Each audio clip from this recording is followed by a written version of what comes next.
After the first cases were reported in Europe, some studies pointed out that European regions were not equally hit, but that strong differences existed between the peripheral ones, so where the infection rate remained limited, and the core ones, where the rates reached high levels. So the idea of our study was to try to understand which factors can explain the spatial heterogeneity in mortality due to COVID-19 pandemic, and we identify demographic and concentration determinants like population density, the share of population age of 65, etc. We identify income and wealth determinants, the question of healthcare determinants like hospital beds per inhabitants, and an index that proxies the governance quality in the regions, and an indicator describing the region typology between urban, intermediate, and rural regions. So what we can say about our results is that the very rapid global spread of the pandemic has been driven by reticular proximities. What we call reticular proximities is that the major metropolises and urban regions were particularly affected. So we can link this to the globalization. And this affirmation of the link between urban regions and more globalized regions is positive at the beginning of the pandemic, but after it is not positive anymore. And it can explain why at the beginning of the pandemic, the density was explaining why some regions were more affected than others, but at the end, by May, etc., the density was not playing a role anymore to explain the question of the level of mortality in Europe. So what about the future of the cities concerning this COVID-19 pandemic? The first one concerned the question of the quality of life. Quality of life is very important, and COVID-19 has revealed the importance of this quality of life for people that are living in cities.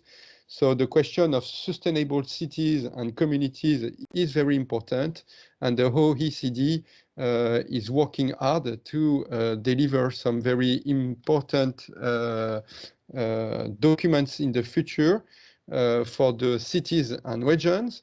Another important issue concerns the compact city. So what means the compact city? What implies the compact city? So I will give you some answers if you ask me some questions about this question of the compact city.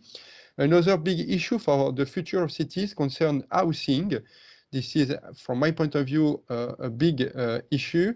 And the last but not least issue for the future of cities concerns the transports and the 15-minute city, which is an important... It's important to see the work of the report as the conclusions that come out of it, of course, can only be validated fully once the health crisis is fully under control, which is not the case yet. But at the same time, we did consider that it doesn't necessarily make a lot of sense to draw conclusions from a state that is necessarily temporary, hence the lockdown, and that probably the COVID-19 crisis needs to be put in a larger perspective of current and future crises, also relating to climate change. That's the first element of context. The second one is the framework, and the committee stated that even though housing, of course, can be seen as units put together, they cannot be approached in an autonomous way, isolated, looking only at housing. But we need to view it in articulation with other spaces and with other issues. So that was something that we tried to take into account into the report. And the third and last element of context is the consideration of the donut model that was developed by economist Kate Raworth as a good tool to visualize the stakes of housing issues. because, well, first of all, because it shows sustainable development as a physical space available to everyone. So it's also a visualization that helps to understand the issue. Housing is explicitly mentioned as a pillar of the social floor. So it's also a reminder that housing is a fundamental right of people.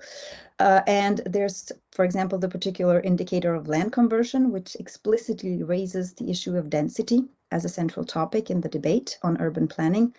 And finally, to us also as a finite model, it implicitly raises the question not only of, let's say, the minimum that people need, but also maybe of the maximum of size and occupation of space by each individual. There are a few general conclusions that needed to be stated.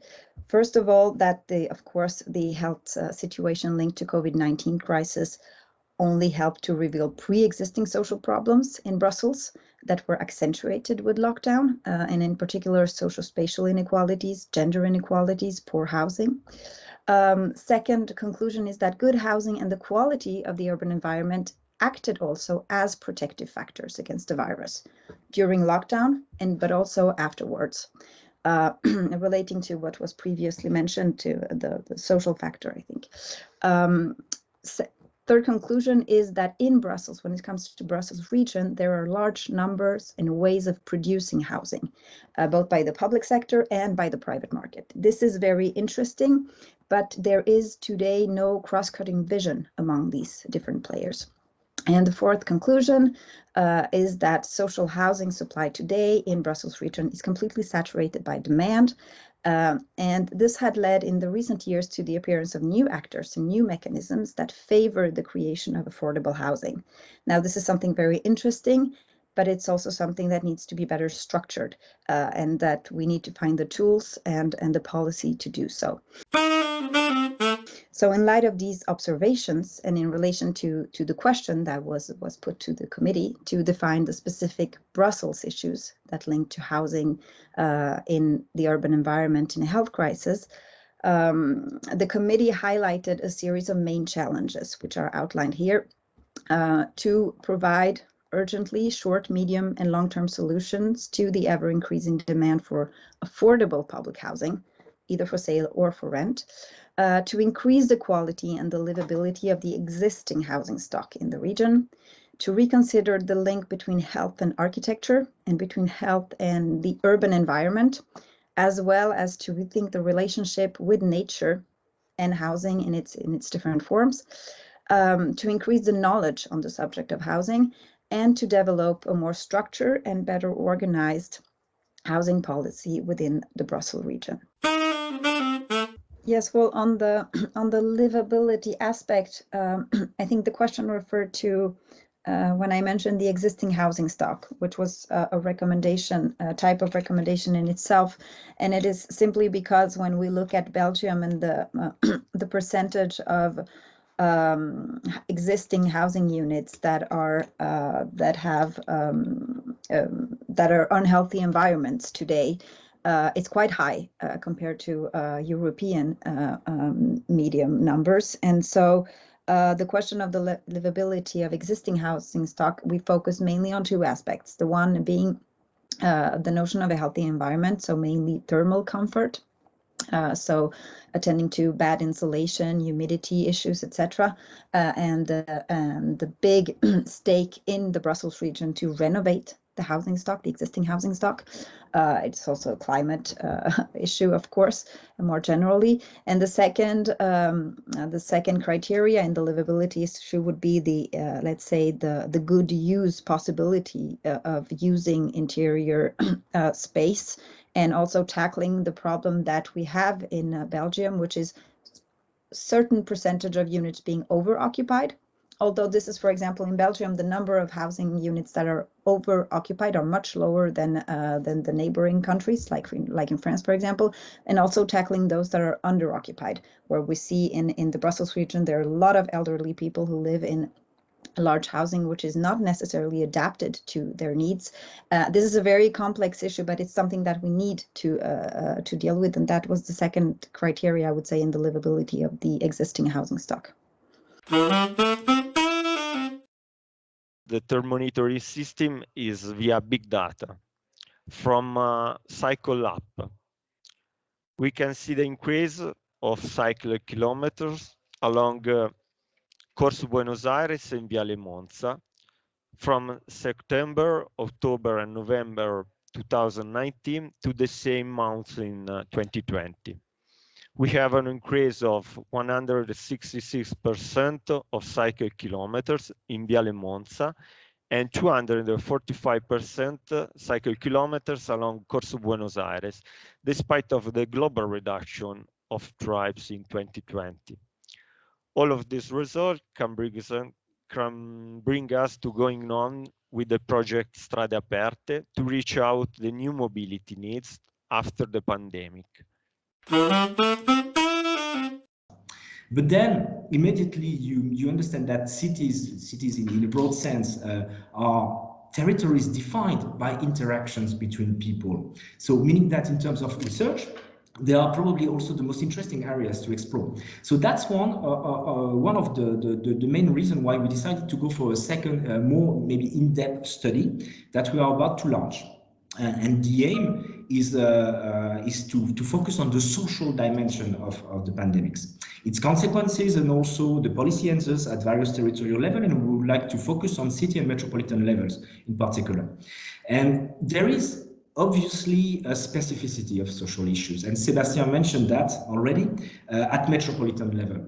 Not because there are no social problems in rural areas or in small towns, of course not, but because of the concentration of poverty, and also because of social segregation, and also because of the effects of metropolization regarding mobility. We discussed that with Milano, also with labor markets, and so on and so forth.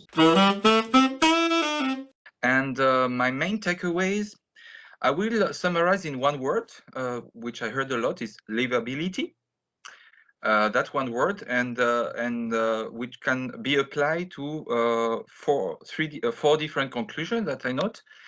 One conclusion, I would say that it's important to rethink the concept of density toward a more qualitative or livable density, including social aspect and also environmental ones.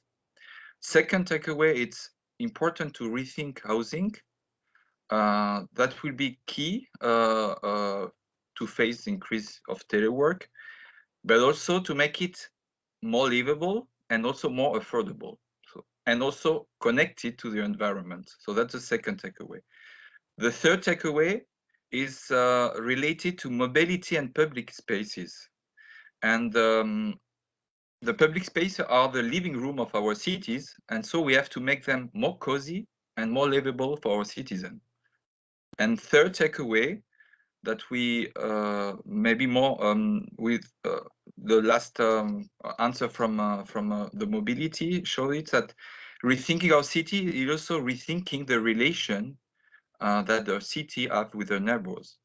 City of tomorrow cannot be island, and they have to build strong partnership with their rural and urban neighbors.